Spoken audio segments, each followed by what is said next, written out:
श्री स्वामी समर्थ. जय जय स्वामी समर्थ. नमस्कार मैत्रिणींनो, स्वागत आहे तुम्हा सर्वांचं पुन्हा एकदा माझ्या या नवीन व्हिडिओमध्ये. तर अक्षय तृतीयेच्या तुम्हा सर्वांना खूप खूप शुभेच्छा. येणारी अक्षय तृतीया तुमच्या जीवनामध्ये सुख, समृद्धी, वैभव, ऐश्वर्य घेऊन येवोत, हीच ऐश्वरचरणी प्रार्थना करून आजच्या या नवीन सुंदर व्हिडिओला सुरुवात करते. तर येत्या रविवारी म्हणजेच 19 एप्रिलला रविवारी आलेली आहे अक्षय तृतीया. आपल्या सर्वांनाच माहिती आहे की अक्षय तृतीया ही अतिशय महत्त्वाची असते. अक्षय तृतीयेला आपण बघा आपल्या पितरांची सेवा करत असतो, माता लक्ष्मीची आणि भगवान श्रीहरी विष्णूंची सेवा जी आहे तर ती करत असतो.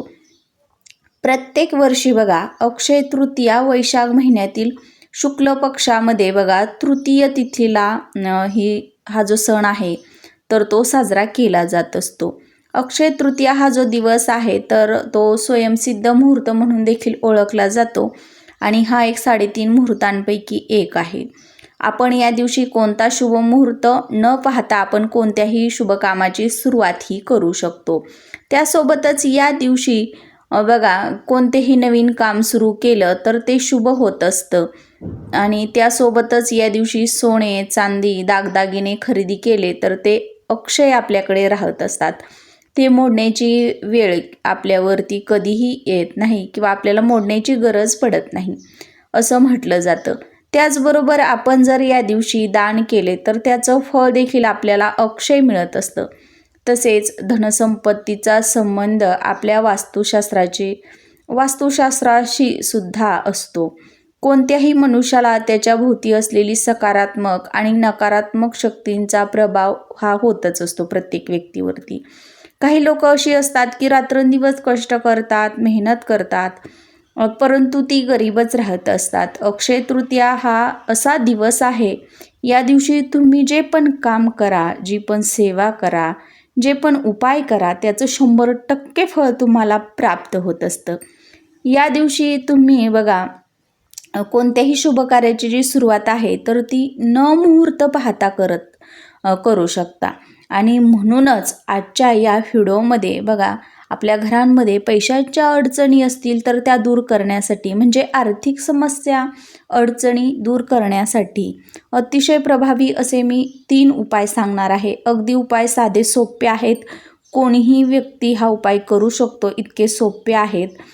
हे 3 उपाय जर तुम्ही या दिवशी केले तर तुमच्या घरामधील पैशांच्या आर्थिक अडचणी दूर होतील. त्यासोबतच बघा संध्याकाळी आपल्याला या ठिकाणी असा एक दिवासुद्धा लावायचा आहे आणि घरामध्ये ही एक वस्तू घेऊन यायची आहे. त्यासोबतच गाईला ही एक वस्तू खाऊ घालायची आहे. यामुळे तुमच्या सर्व अडचणी तर दूर होणारच आहेत, परंतु तुमची रात्रंदिवस प्रगतीही होत जाणार आहे. तर हे उपाय कसे करायचे आहेत, हे कोणते 3 उपाय असणार आहेत याविषयीची संपूर्ण माहिती बघा मी पुढे व्हिडिओमध्ये देणार आहे. त्यामुळे तुम्ही हा व्हिडिओ कुठेही स्किप न करता शेवटपर्यंत नक्की पहा आणि चॅनलवरती नवीन असाल तर प्लीज चॅनलला सबस्क्राईब करा आणि असेच नवनवीन माहितीपूर्ण व्हिडिओ पाहत राहा. चला तर मग अशा सुंदर व्हिडिओला सुरुवात करूया. आणि हे जे 3 उपाय आहेत, जे मी तुम्हाला 3 उपाय सांगणार आहे तर ते अक्षय तृतीयेच्या दिवशी तुम्ही सकाळी करा किंवा संध्याकाळी करा, कोणत्याही वेळेमध्ये केले तरीही चालणार आहेत. तर बघा आपण या दिवशी आपल्या पितरांची सेवा करत असतो, पूजा करत असतो. त्यासोबतच माता लक्ष्मीची, भगवान श्रीहरी विष्णूंची पूजा करत असतो. तर ही सर्व पूजा करून झाल्यानंतरच आपल्याला हा जो उपाय आहे तर तो करायला सुरुवात करायची आहे. हा उपाय आपल्याला खास करून पैशांच्या अडचणी दूर करण्यासाठी करायचा आहे, पहिला जो आहे तो. तर कारण हा दिवस जो आहे तर तो धनाची देवी माता लक्ष्मीला समर्पित असणारा दिवस आहे आणि म्हणूनच तिला प्रसन्न करून घेण्यासाठी आपण हे उपाय करणार आहोत. तर हे उपाय केल्यानं नक्कीच आपल्या घरात पैसा, धनसंपत्ती येऊ लागेल. आपल्या घरामध्ये पैसा येण्याचे बंद मार्ग मोकळे होतील. आपल्या घरातील सतत असणारी गरिबी, दरिद्रता निघून जाईल. अखंड लक्ष्मी वास करेल. तर या दिवशी आपल्याला सगळ्यात अगोदरचा जो उपाय करायचा आहे तर तो सायंकाळच्या वेळी करायचा आहे. 6 ते 7 या वेळेमध्ये तुम्हाला करायचा आहे. तर तुम्हाला तुमच्या घरामध्ये या ठिकाणी असा एक दिवा लावायचा आहे. तर एक मातीची पंती घ्यायची आहे, ती स्वच्छ असायला हवी, ती कुठेही फुटलेली असू नये. त्यानंतर त्यामध्ये दुहेरी कापसाची वात करून घालायची आहे. या शुद्ध गाईचं तूप घालायचं आहे. 1 अखंड लवंग, 1 वेलची आणि 1 काळे मिरे अशा 3 वस्तू या दिव्यामध्ये तुम्हाला टाकायच्या आहेत. एक स्वच्छ प्लेट घ्यायची आहे. त्या प्लेटमध्ये 1 चमचा हळद टाकून त्या हळदीवरती हा दिवा तुम्हाला ठेवायचा आहे. हळद तुम्हाला कोरडी ठेवायची आहे. त्याची तुम्हाला पेस्ट जी आहे तर ती अजिबात बनवायची नाही. त्या हळदीवरती तुम्हाला बघा हा दिवा ठेवून तुमचा जो घराचा मुख्य दरवाजा आहे तर त्या मुख्य दरवाजाच्या उजव्या बाजूला तुम्हाला हा जो दिवा आहे तर तो प्रज्वलित करायचा आहे. जेव्हा तुम्ही घरामध्ये प्रवेश करता बाहेरून तर ती असणारी उजवी बाजू, त्या उजव्या बाजूला तुम्हाला हा दिवा प्रज्वलित करून ठेवायचा आहे. घरामध्ये बघा या दिवशी आपल्या घरामध्ये माता लक्ष्मी प्रवेश करत असते. जेव्हा आपण शुद्ध गाईच्या तुपाचा दिवा लावतो तर त्या तुपाच्या सुवासानं माता लक्ष्मी ही आपल्या घराकडे आकर्षित होत असते आणि प्रसन्न होत असते. जेव्हा आपल्या घरामध्ये लक्ष्मी प्रवेश करते तेव्हा आपल्या घरात पैशांच्या अडचणी ज्या आहेत तर त्या हळूहळू दूर व्हायला लागत असतात.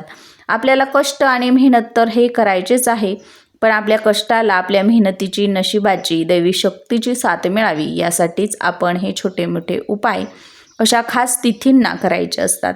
आणि त्यामुळंच या अक्षय तृतीयेच्या दिवशी संध्याकाळी लक्ष्मी येण्याच्या वेळी असा एक दिवा तुम्हाला मुख्य दरवाजावरती लावायचा आहे.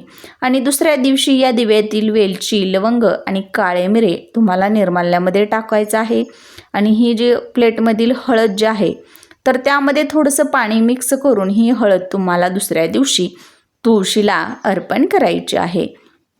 त्याचबरोबर आता बघा दुसरा उपाय जो आहे तर तो आपल्याला या अक्षय तृतीयेच्या दिवशी करायचा आहे.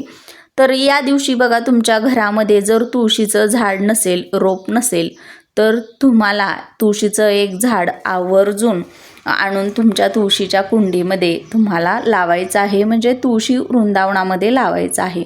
तुळशीला साक्षात माता लक्ष्मीचं प्रतीक मानलं गेलं आहे बघा. म्हणून या दिवशी तुळशीचं रोप आणणं हे खूप शुभ आणि महत्त्वाचं मानलं जात असतं. ही तुळशीचं रोप जे आहे तर ते आपण कुंडीमध्ये लगेच लावून टाकायचं आहे. तुळशीची देखील तुम्हाला पूजा करायची आहे. शुद्ध गाईच्या तुपाचा एक दिवा तुळशीजवळ तुम्हाला प्रज्वलित करायचा आहे. तुम्ही हा उपाय सकाळीसुद्धा करू शकता, म्हणजे हे रोप सकाळीसुद्धा आणून लावू शकता किंवा बघा दिवस मावळण्याच्या अगोदर म्हणजेच 6च्या अगोदर तुम्ही हे जे रोप आहे तर ते तुमच्या तुळशी वृंदावनामध्ये लावू शकता.